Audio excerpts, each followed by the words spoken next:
Saunders. How you doing, Chris? Doing great. How are you? I'm doing pretty well. So really excited to chat today.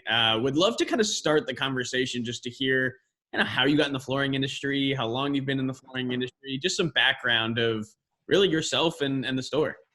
Hey, great. So we're based here in Des Moines, Iowa. I started my flooring career about 16 years ago at Nebraska Furniture Mart, big store here in Des Moines. Yep. I had left a long-term sales job selling bulletproof vests and uniforms. Okay. And just answered an ad online for flooring sales. Thought I'd try it out. Okay. Pretty quickly realized there's a lot of money to be had. So Yep.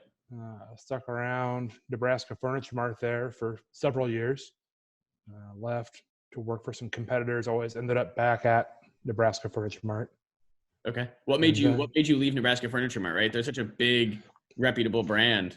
Yeah, no, that was part of the problem. It was huge. And It was very corporate, and the atmosphere didn't meet my needs as an employee, I guess. So I went to work for a locally owned competitor, Flooring Gallery, when they were around, and enjoyed that much better. I really enjoy the smaller store atmosphere. Yep. Yeah. Listen, I have a similar story. Was at Google, and people are like, "How could you ever leave Google? It's so big, and there's free lunch, and it's great." I'm like, "Well, that just wasn't for me. I wanted the smaller atmosphere." So sure. You were at Nebraska Furniture Mart, bounced around, kind of came back, and then at some point decided, you know what, I'm going to open my own store. Yeah. So I just started having children and realized I needed to dictate my own schedule and not be married to somebody else's retail schedule. And so I started thinking and kicking around the idea of opening my own little store. And here we are. Yeah. What was that process like looking back? Like where do you even begin when you're trying to open up your own store?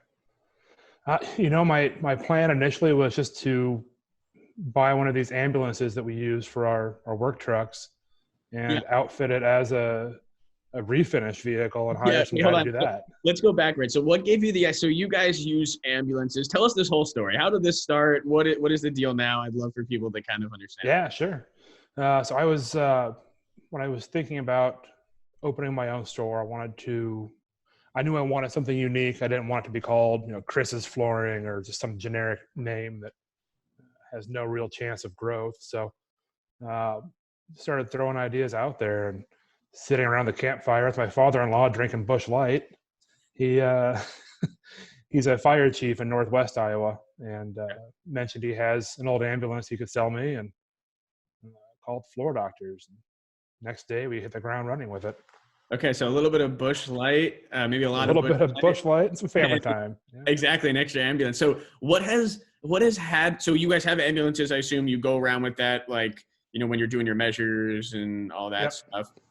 What has that done for business? I mean, because that's unique, right? Do people recognize that? Like, what has that done for you over the years? Very much so. So we have 2 ambulances, but you would think we had 30 of them around town. Everybody recognizes them. I would say more than half of the people that call in have seen the ambulance. That's probably why they called. It's been a huge marketing tool for us. Yeah, that's awesome. Is there anything like negative when it comes to it? Does anyone like get upset that they actually think it's a real ambulance, or have you guys done a good job kind of outfitting? No, nobody's voiced any concerns about it. Yeah. It's still pull over. They see us coming and they pull over out of the way. I'm sure they're a little upset when they we pass them and they see it's a Floor Doctor's ambulance. But sure. So inside of the ambulance, do you like shop at home at all? So are you outfitting it with samples, or what does that look like? Because there's a lot of in the process of that. Okay. So we're going to use one of them as an in-home sales vehicle and keep the other one for deliveries and general transportation. Okay. And as you guys grow, I assume you have somewhere to go get more ambulances if you I keep my eyes out there, and I've got other people looking for them for me too. They're very affordable. They run well, and they're always maintained by a fire department, so they're well maintained. How did you decide on like the design of the ambulance? Because it's not like you just took an ambulance; you actually outfitted the outside of it. I mean, they look like the vehicles. Like what was that process like? How did you kind of decide on that design? Just trial and error. I hired a graphic designer to come up with our logo, and then kind of gave the guy that wrapped the ambulance free reign of the exterior design, and I think he did a great job. Yeah, it looks really great. I think a lot of people are afraid. There's a whole marketing is everywhere, right? Everywhere you go, whether it's digital, people think about digital, they think about TV, they think about all that, but there's a whole bunch of other things you can do all the way from getting ambulances, and that's your thing. Yeah. Yeah. So do you guys carry, how else do you carry the Floor Doctors theme anywhere else? Like, do you guys have people in, doctor glasses, or like, do you guys do anything else to kind of continue that theme, or is it just the ambulances? We don't yet. No, just the ambulances. We've been kicking around some ideas for some fun, little short video commercials for social media. Yep. But haven't executed anything quite yet. Okay. Well, it sounds like it's going well. If half your business people are calling in, they already know about the ambulances and the marketing. I mean, it's free marketing. You're driving around doing your job anyway. So what's the difference?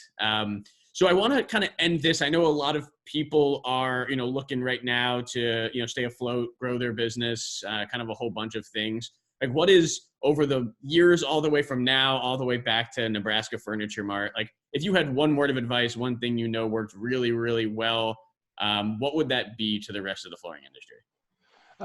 Call your customers back. That was something that took me about 1.5 years to learn.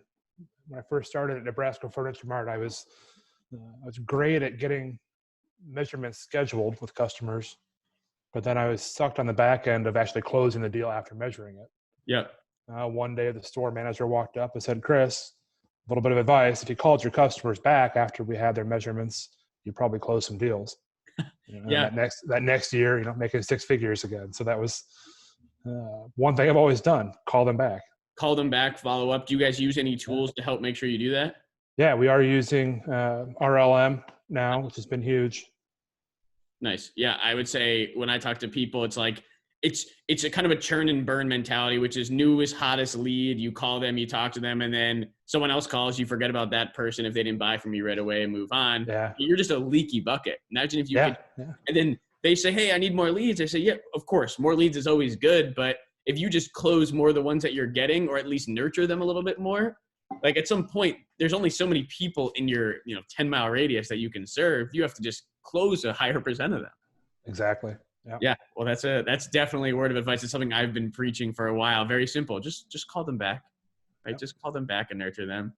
Well, Chris, I appreciate you taking the time today, and I hope you have a good rest of your day. Thanks. You too.